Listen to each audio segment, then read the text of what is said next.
Good afternoon. For all of us professionals and entertainers, we have a wonderful speaker today. Dr. Vyas is a graduate from University of Mumbai with electrical engineering. He's got an MBA from Cleveland State University. He's got a PhD from the Gamecock USC University. Professionally, he's spanned his career over 42 years, 27 years working in the corporate world globally, with specialty in international marketing. He spent 16 years in academics. He served as the Dean of Business School at USC Aiken. He retired as Dean Emeritus in July of 2003. He's currently enrolled as visiting professors at the University of Bahrain and Nepal. Between his travels around the world, he keeps himself busy promoting, encouraging contributors for funding scholarships for deserving students at USC. If anybody wants to know what the United States offers for people who work hard, Dr. Vyas is a living example. He came with $8 in his pocket, just like me and my brother. They both became doctors.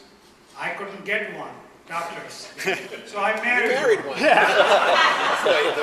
Please give a Spring Valley welcome to Dr. Vyas.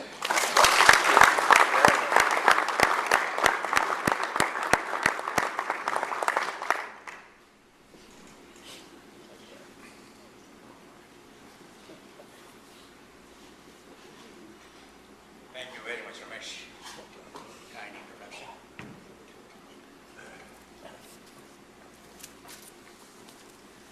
I'm going to talk about my book, which is about 200 pages, and to cover that in about 15-20 minutes is a challenge, but I will try my best.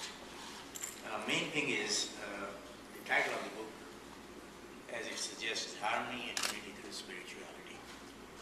And I want to mainly talk about what motivated me to write this book. And the simple answer is corporate scandals. Can you hear me now? Corporate scandals on, on Wall Street. Late 90s, early 2000, you know the scandals about Enron, Anderson, Tyco, WorldCom, and on and on. Can you see? Yes. It really hurt me deeply, especially because all the executives who were involved in the scandals, they had MBA degree from some of the best universities. If you remember Enron, the chairman of the board, Ken Lay, and the president of the company, Jeffrey Skellin, they both had MBA from Harvard. At one of the academic conferences, I mentioned this to our fellow deans and told them that we have to take a hard look at our curriculum, because all of us as deans are responsible for their behavior. They said, oh, no. We have courses in ethics. And I said, I know that, but it's not working. If it was working, this would not have happened. And all of you know that. This again happened in 2007, 2008. There was a very serious recession again. Millions of people lost their jobs, their homes, and on and on. So my colleagues, they says, what do you suggest?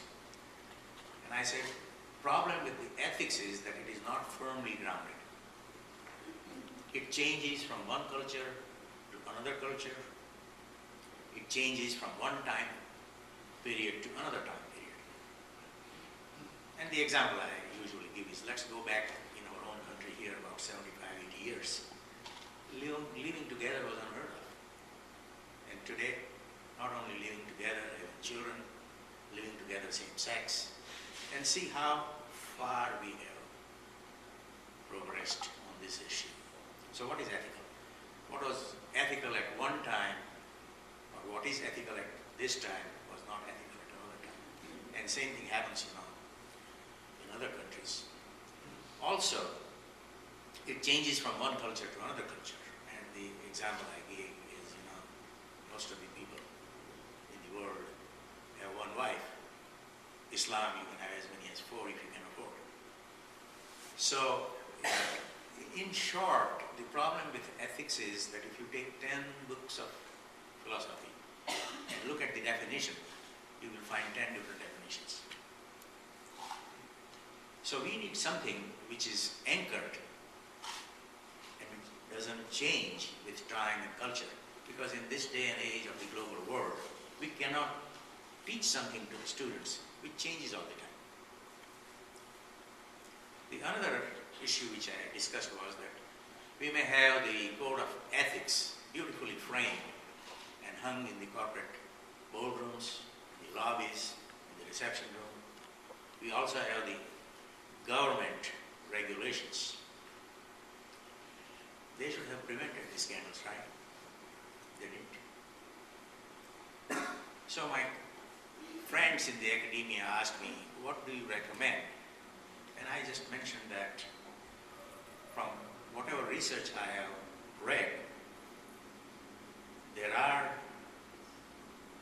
researchers who have found that spirituality is one which does not change with time or with culture. So, the moment I mentioned the word spirituality, they said, no, we cannot bring God to the classroom. And my response was, spirituality is not God. And I told them, whatever years I have left in my life, I will do the research and publish it so that this kind of confusion, that spirituality is God, spirituality is religion, is clarified. So, if you look at it, there are external and internal influences of our thoughts and actions. The external influences are, as I said, the government regulations, the laws of the land, and on and on. And these are not very effective in stopping this misbehavior and affecting innocent people. And there are internal influences, and spirituality is the internal influence in the sense that even when nobody is watching, we will be acting in the right way. So what is the spirituality? And before I go into the definition, the purpose of this book, or the goal, is to create awareness about the spirituality issue, which is an internal force for the leaders in all walks of life, business owners, managers, employees, faculty and staff, and the society in general. And this book is the result of 10 years of my research. The first step I did, because in academia anything you publish has to be research-based, it does not have to be your personal opinion. So what I did was I studied all the religions of the world, past and present, and without going into all this, I'm just telling you that my study of all the world religions revealed one common belief among all, and that is the human body and the soul are different. All religions, they are clear on this. And the death occurs when the soul leaves the body. Now what happens to the soul? Nobody knows, because nobody has come back and told us. But it's speculation, and we do not want to cross that line, but the fact remains that what is the spirit? And all religions believe that the spirit or the soul is the guiding force in our life. The The second step in research was to interview people from all walks of life, religious leaders, political leaders, students, academicians, as many people I could meet. And I have several questions, but there are three main questions I focused on. Now, what is your definition of spirituality? Because as I said, there was a problem about the definition of ethics, so we wanted to come down and create a common definition of spirituality. Is it necessary that a spiritual person be a religious person? That was the second question. The third question was, is it necessary that a spiritual person always believes in the existence of God? And the answers to question 2 and 3 was surprisingly said that not necessarily. A person can say that I'm a highly religious person, but he or she may not be necessarily a spiritual person. Take, for example, Bin Laden. He declared himself to be a highly religious person. Can we call him a spiritual person? Hardly. There can be an atheist who may not believe in God, but he can be a spiritual person by the definition we want to look at it. So, what is the definition of spirituality? We're talking to all these people all over the world, in different disciplines. I found that five important characteristics of spirituality, which is love, passion for truth, compassion, empathy, forgiveness, and deep sense of responsibility. So, there's one person who put it very nicely, is whatever draws the mind inward is spiritual. And then I have several other definitions, but other characteristics beyond what I said just now was the greater sense of connectedness, deep sense of responsibility and reliability, passion to serve others. That's what the Rotary Club is all about. Showing inner peace, joy, calmness, searching for meaning in life, wondering, seeking wisdom, and becoming authentic, and wholeness, which we call integrity, balance, expressing love, respect, empathy, tolerance, cooperation, kindness. Dr. Vyas, can Yes, you sir. get closer to the microphone? Oh, I'm sorry. And I don't want to go into this whole person paradigm. Those of you who have read the book by Stephen Covey, The Eighth Habit, he talks about it. And he says that each and every human being, we all have 4 intelligences. And he talks about the physical intelligence, which is the body, PQ, mental, which is IQ. And all of us are familiar with that IQ. But the other 2, beyond physical, is emotional intelligence, which is very, very important for the management people. He's our friend who talked just now about, he left. And the spiritual intelligence. The spiritual intelligence is most important because it drives the other 3. And again, without going into all the details, the spiritual intelligence is the most important, and that is the driving force. And this is the quotation from Stephen Covey. Lack of wholeness is the fundamental reason why so many people remain unsatisfied in their work, and why so many organizations fail to draw out the greatest talent, integrity, and creativity of their people and never become truly great, enduring organizations. Because if you don't have SQ, we remain fragmented. And this is the result. There is a stress now in spirituality at work, management, upper management. Especially they have realized that it is better to increase the productivity and creativity, to let people flourish and develop their own spirituality. It is also in the leadership. All of you, those of you who have written the book by Robert Greenleaf on servant leadership will realize that serving others is the main characteristic of a successful leader. And spirituality and religion, the three aspects which I have covered in my chapter 3, God, spirituality and religion, they are all interconnected. But spirituality is not synonym, or the spiritual is not synonymous with religious. So, the religion is orthodoxy, rules and historical scriptures maintained by people over a long time of life. You are not supposed to question in your religious, about your religious scriptures. Spirituality allows you to question and find your own way of living. And that is the major difference between spirituality.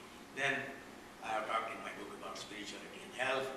A person who is spiritual has fewer self-destructive behaviors, experience less stress, have greater sense of life satisfaction, have improved blood pressure, and on and on. And spirituality and education is very important. I was talking about the external forces or the physical world and the spiritual world. What we do in education today, and this is one of my biggest criticism about the modern education, is that we teach in our schools and colleges what we learn through our senses, which is the physical world, and we totally ignore what we should learn through our spiritual world, which is the inner world. We should teach both, and if we ignore the second one, we forget to teach the students, who are we? What is our purpose in life? How can we become better human beings? How can we help others? And this is missing. One college president was retiring, and the reporter asked him, can you describe in one word the graduates who are leaving your campus after getting their degree? And he said in one word, empty.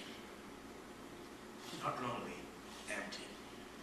Our young people are very smart. But because of the lack of this other part of the education, when they leave the campus, they have no direction, they are clueless. And the research has shown that there is a maximum amount of suicide in this age group. They also turn to drugs, academic cheating, and on and on. And if the young people like this enter the society, you can see what will happen to the society. So this is really needed in our education system. I'll quickly go through. I explain my students what is the difference between data, information, and knowledge. You may have a census data, but until it is analyzed, it is not useful. So when you analyze the data, it becomes information which makes sense. Now if you have a lot of information, but if you don't know how to use it, then it is not a knowledge. So once you have the information and you know how to apply them, then it becomes a knowledge. And then you have to take a step. The knowledge which I say, which we receive through our senses, is okay for earning our daily bread, contributing to the society, and so on. But there is a difference between knowledge and wisdom. So in order to take that step further from knowledge to wisdom, we have to be spiritual. We may have the knowledge how to make the destructive weapons, but if we don't have the wisdom, we can create a chaos, just like shooting down this Malaysian airline jet with almost 300 innocent people. I can go on and on, but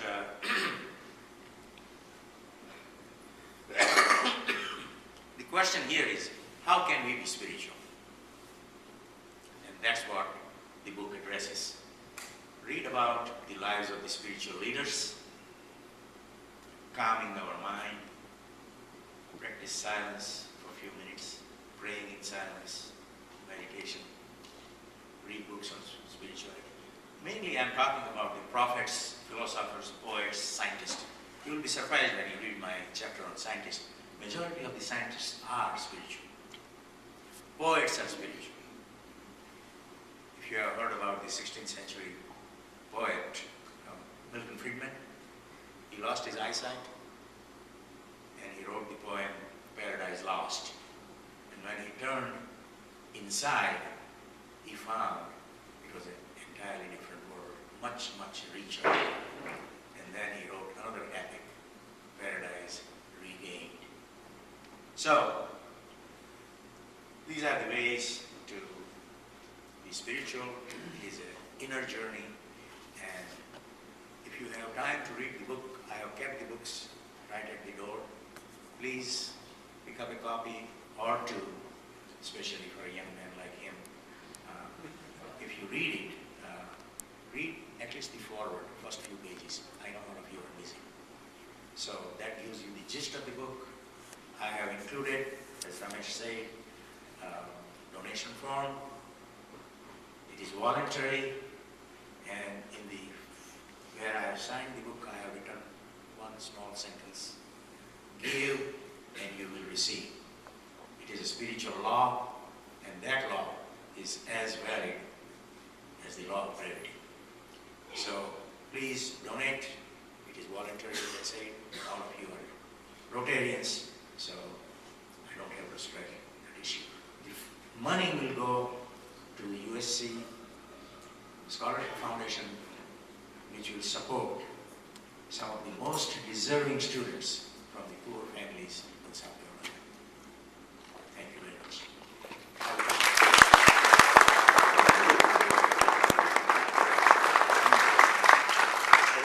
We have a few minutes. If you have any questions, I will try to respond. Yes, sir. One word you have left from your selection of words is conscience. Where do you put that? Conscience. Conscience. Conscious is part of spirit. Yeah, conscious is spirit. So the spirituality is all that, soul, conscious. I have mentioned in the book that listen to your conscious, your inner voice. That will always tell you what to do. Don't rationalize, don't suppress it, and it will lead you on the right path. I give some stupid example, that I was in Ramesh's office and he had a nice set of Mont Blanc ball pen and a fountain pen. And I looked at it and I said, my God, I wanted to buy, Mont Blanc pen, $250. Didn't get a chance to buy.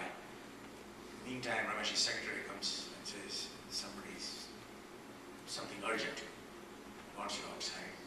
Ramesh says, let me take care of this. He steps out, I reach for the fountain pen and put it in my pocket. The moment I do that, my conscience will say, put it back. And then I rationalize. This is the problem. I rationalize, Ramesh is a big shot, a lot of money, he can buy another Mont Blanc pen, it is just for the show. I saw him writing with another pen, he is not even using it. And he will not even notice it that it is missing. And I will be the last person he will suspect. And then I walk away with that kind of a pen. And if I do that, I have suppressed my inner voice, my conscious, and I get into that habit. That's what happens to the serial killers. They lose their inner voice, and they are devils walking in human body. So, that's what it is. And this is what these big executives, they involved into these wrongdoings, cook the books, and they rationalize, that everybody is doing this. They are not making less money, 20, 25, 40 million dollars with stock options, salary and all that. Why did they need more money? Greed. And that is the problem with our human mind.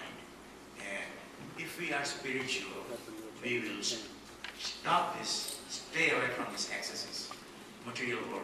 I was reading a book. Some social economists have proposed that rather than measuring GDP of the country, which is the measure of productivity and how advanced we are, some people suggested let's have the measure of happiness. GDH, gross domestic happiness. And there is a beautiful book published by a writer from National Geographic, and he has interviewed thousands and thousands of people. I know there's only 1 now. And he found that the material wealth does not, you have to have, of course, certain money to live comfortably. But beyond that, it does not enter into